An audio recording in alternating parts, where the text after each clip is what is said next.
ऋषि, वो विराट कोहली और अनुष्का आए थे। विराज बैठ प्रसन्न हो। ये भी ठीक। हाँ नहीं, ठीक ही रहना चाहिए। हम आपको अपने प्रभु का विधान बताते हैं थोड़ा सा। जब प्रभु किसी पर कृपा करते हैं, ये वैभव मिलना कृपा नहीं है, ये पुण्य है। पुण्य से एक घोर पापी को भी बहुत, देखो पाप करके भी उनका कोई पुण्य है जिससे वो सुकृत पूर्व के सुकृत चल रहे हैं, नया पाप है। ये वैभव बढ़ना या यश बढ़ना, ये भगवान की कृपा नहीं मानी जाती। भगवान की कृपा मानी जाती है अंदर का चिंतन बदलना, जिससे आपके अनंत जन्मों के संस्कार भस्म होकर और अगला जो है वो बड़ा उत्तम होगा। अंदर के चिंतन से होता है, बाहर से कुछ नहीं होता। मात्र अंदर का चिंतन। अच्छा, अंदर का चिंतन हम लोगों का स्वभाव बन गया बहिर्मुखी। बहिर्मुखी मतलब बाहर, बाहर यश कीर्ति लाभ विजय, इससे हमको सुख मिलता है। अंदर से कोई मतलब नहीं रखता, कोई विरला ही अंदर से। अब क्या होता है, भगवान जब कृपा करते हैं तो संत समागम देते हैं, फिर दूसरी जब कृपा होती तो विपरीतता देते हैं, और फिर अंदर से एक रास्ता देते हैं।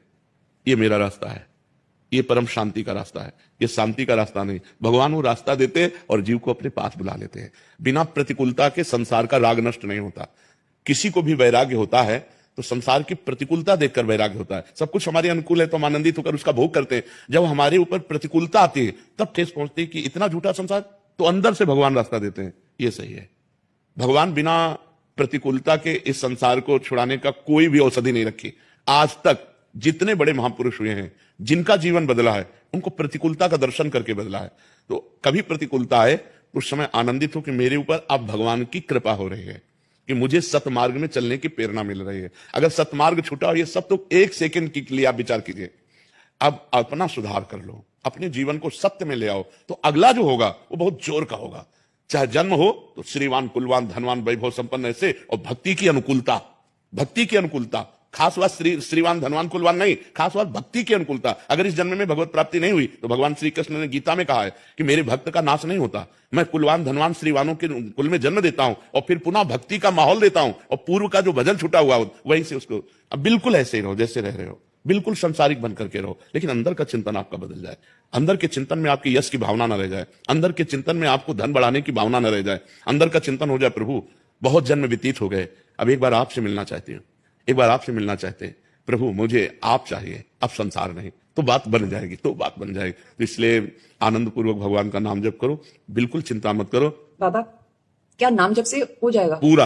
ये हम अपने जीवन का अनुभव बताते हैं। सांख्य योग और अष्टांग योग और कर्मयोग और भक्ति योग, चारों योगों में प्रवेश रहा है। पहले हम सन्यासी रहे 20 वर्ष सन्यासी रहे काशी विश्वनाथ जी। तो हम सांख्य योग, अष्टांग योग, जो अष्टांग योग है ना, अष्टांग योग कर्मयोग, इन तीनों को अच्छी प्रकार जान करके और फिर भक्ति योग में आए हैं। स्वयं भगवान शंकर से बढ़कर कोई ज्ञानी तो नहीं ना, सनकादि से बढ़कर कोई ज्ञानी नहीं। वो हरिशरणम सनकादि हर समय जपते रहते हैं। भगवान शिव राम राम राम राम राम राम जपते रहते हैं। हम वृंदावनवासी प्रिया प्रीतम के उपासी। तो जो राम में राह है वही राह है, जो धा है ये रस देने वाली वस्तु है। तो हम राधा राधा राधा राधा, मतलब आप ये समझो कि हमारी इतनी तार्किक बुद्धि रही, हमारी श्रद्धालु बुद्धि नहीं रही।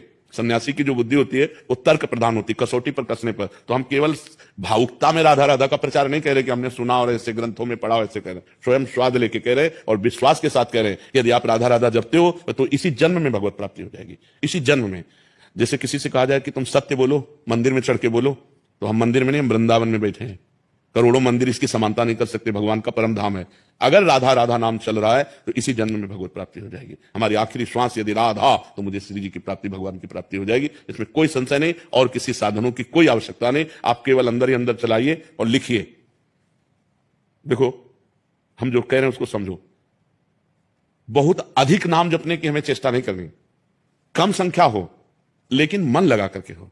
जैसे हम, अब देखो आप लिखो राधा, अपने दिमाग में लिखो, खुले नेत्रों लिखो, या बाहर देखो, दिखाई दे रहा है राधा लिखा हुआ, वही कान में सुनो राधा, वही अंदर उठाओ राधा। ये तीनों का एकाकार हो जाए तो ये करोड़ों नाम जप के बराबर है। देखो, जैसे हम बोला राधा, ऐसे हम 1000 राधा नाम बोले तो हम बोला राधा, ये उपांशु है, इसे उपांशु कहते हैं। राधा राधा राधा राधा 1000 बार, ये उपांशु हुआ। अब ये ऐसे उपांशु हम 10,000 बार जप करें, अंदर देखते हुए बोले राधा, उपांशु 10,000 बार नाम जप करने का फल एक बार मानसिक में है। इतना बड़ा फल है ये। ऐसे राधा राधा राधा चल रहा है, नेत्रों से हम उसे देख रहे हैं, कानों से उसे सुन रहे हैं। आप देखना कि अगर मन भगेगा तो आप लिख नहीं पाओगे राधा नाम, अगर लिख रहे हो तो मन भगेगा नहीं। तो चाहे 10 बार लिखो, 100 बार लिखो, लेकिन एक अभ्यास बनाओ ऐसा कि कुछ समय शांति से स्नान आदि करके बैठ गए और राधा राधा लिख रहे हैं, उसी का चिंतन कर रहे हैं। इसे अपना जीवन बना लो, फिर आप परिणाम में खुद देख लेना।